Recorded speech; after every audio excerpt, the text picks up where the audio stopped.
బాధకు అసలు చూడలేదు, ఉంటే గింటే పాఠాలు ఉంటాయి. ఓకే. బాధలు నొప్పుల నుంచి పాఠం ఉంటుంది. ఆ అనుభవం నుంచి మనం ఏమైనా పాఠం తీసుకోవాలంటే పాఠం గుర్తుంటుంది. బాధ నొప్పి మర్చిపోవాలి, వెంటనే పాఠం గుర్తుండాలి. ఓకే. అదే ఫస్ట్ లీజన్గా మేము విన్నాం అనుకోండి, ఇలా చేయకుండా ఉండాలి అనిపించింది. ఏదో పాటలో మన విడివడిపోని నాలో నేనేనా ఈ పాట ఉంది, బాణం సినిమాల పాట. విడివడిపోని అనేది ఉంటుంది. విడిపోని అని పాడాడు హేమచంద్ర. వినంగానే చిముక్కుమంది. ఇప్పుడు నేను బాగా రాశాను ఫీల్ అయిన కొన్ని పాటలు అదొకటి. ఓకే. సో బాణం. ఆ మాట వినంగానే వెంటనే హేమచంద్ర ఫోన్ చేసి, నాన్న చూసుకుని నెక్స్ట్ టైం అరౌండ్ ఇలా చేసి, అంతే అయిపోయింది మ్యాటర్. దాని గురించి బాధపడి ఏం చేస్తాం మనం, దాన్ని ఏం చేయలేంగా. సో అక్కడ ఏంటి ఆ మీనింగ్ పోయిందా, లేకపోతే విడివడిపోవడం అనేది ఒక మాట కదా. విడిపోని అన్నాడు. నేను అనుకున్నది పాడలేస్తాను. ఓకే. ఓకే. సో అట్లా అలాంటి నాద వైపు నుంచి కూడా కొన్ని తప్పులు జరుగుంటాయి. బట్ వీళ్ళందరూ కంటైన్ చేస్తాను. కమల్ హాసన్ గారి సినిమా ఉత్తమ్ విలన్ సినిమాలో ఏదో నేను ఒక మాట రాంగ్గా రిజిస్టర్ అయ్యింది నాకు, అదేదో గుర్తు రావట్లేదు. వెంటనే ఆ మాట పాడించేశాను ఆయనతోటి. ఓకే. నెక్స్ట్ టైం మళ్ళీ ఇంకో పాట పాడించడానికి వెళ్ళిన ఈ వారం రోజుల వ్యవధిలో ఎవరితోనో ఆ పోయిన పాట చెప్తూ ఉంటే అది కాదు కదా, ఆ మాట ఇది కదా అని. సో అప్పుడు నాకు కరెక్ట్ అన్న ఫీలింగ్లో ఉంది. కొన్ని మనం అలవాట్లు వాడేస్తూ నిజమే అనేసుకుంటాం కదా. అప్పుడు ఒకసారి డిక్షనరీ వెతికి చూస్తే అవును కదా, తప్పు కదా అనిపించి నెక్స్ట్ టైం రెండు మళ్ళీ వెళ్ళినప్పుడు, సార్ నేను తప్పు చేశాను, మళ్ళీ పాడతారా అని. ఆయన సింగర్ ఆయనే. సో అట్లా. సో మన చేతుల్లో ఉన్నంత వరకు, బాల్ మన బౌండరీలో ఉన్నంత వరకు మనం దానికి ఏదైనా చేస్తాం. అయిన తర్వాత ఇంకేం చేస్తాం, అనవసరం బాధపడటానికి ఆస్కారం కల్పించుకోవడం. మీరు అన్నది ఏంటంటే మిస్టేక్స్ గురించి చెప్తున్నారు, నేను అన్నది ఏంటంటే ఇక్కడ ఈ లైన్ బదులు ఇంకో లైన్ పడితే ఇంకా ఏదైనా ఇంకా దాని గురించి ఎక్కువ ఆలోచన లేదు. అలా అనిపించిన లైన్ ఇంకో పాటలో వాడడం, నెక్స్ట్ పాటలో వాడడం, ఆ ఎక్సర్సైజ్ మనం ఆల్రెడీ చేస్తాం. నార్మల్గా ఎటు దృష్టి వెళ్ళదు. ఇప్పుడు నాకు అంటే 1-4 రాసుకున్న తర్వాతనే ఒకటి ఎంచుకుంటాను. మీకు చెప్పచ్చు చెప్పకపోవచ్చు, బట్ నా వరకు నేను 4 రాసుకుంటాను. సో రాసుకున్నప్పుడు కూడా నేను ఎక్కువ సున్నం పెట్టుకోను. డైరెక్టర్ గారి అభిప్రాయానికి విలువిస్తాను, మ్యూజిక్ డైరెక్టర్ గారి అభిప్రాయానికి విలువిస్తాను. సో మేము సమిష్టిగా కూర్చుని నాకు మరీ ఇబ్బందికరంగా ఉంటే తప్ప నేను మాట్లాడను. అది నాకు ఇబ్బందిగా అనిపిస్తుంది, ఇది కాదేమో అని బాగా తప్పు జరిగిపోతుంది అనిపించింది, నార్మల్గా జరగదు.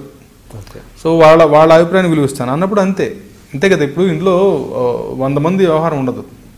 So it is directors brain shield, his concept, I'm catering to a film. ఆ కాన్సెప్ట్ ఉంది, ఆయనకు విజన్ ఉంది, దానికి తగ్గట్టు పాట రాస్తున్నాను నేను అన్నప్పుడు వాళ్ళ ఆలోచన విలువ ఇవ్వాలి. కరెక్ట్. లేదంటే నేను విడిగా పుస్తకాలు రాసుకోవచ్చు కదా, సినిమా సంబంధం లేకుండా కవితలు రాసుకోవచ్చు కదా. సో నేను ఎక్కడున్నాను, దేని పని చేస్తున్నాను, ఇక్కడ నా డొమైన్ ఏంటి, నా కర్తవ్యం ఏంటి, నా జాబ్ పరిధి ఏమిటి, ఆ దృష్టిలో వాళ్ళ అభిప్రాయం విలువిస్తాను. సో ఇలా ఒక డెసిషన్ తీసుకుని ఒక పాట బయటకు వచ్చిన తర్వాత దాని మీద మళ్ళీ డిస్కషన్ ఉండదు. ఇంకా డిస్కషన్ ఉండదు.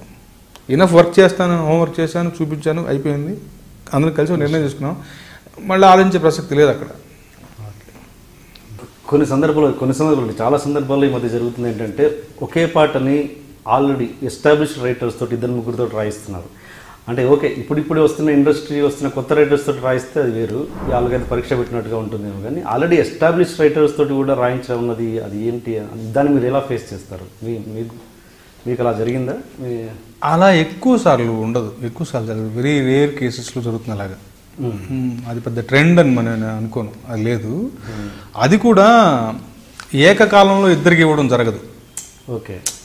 వాళ్ళకి ఏదో ఫస్ట్ ఒక రైటర్కి ఇస్తారు, అక్కడ అనుకున్నది రాకపోతేనో, ఇద్దరి మధ్య కరెక్ట్గా వాతావరణం కరెక్ట్గా సెట్ అయిపోతేనో, ఏదైనా కానీ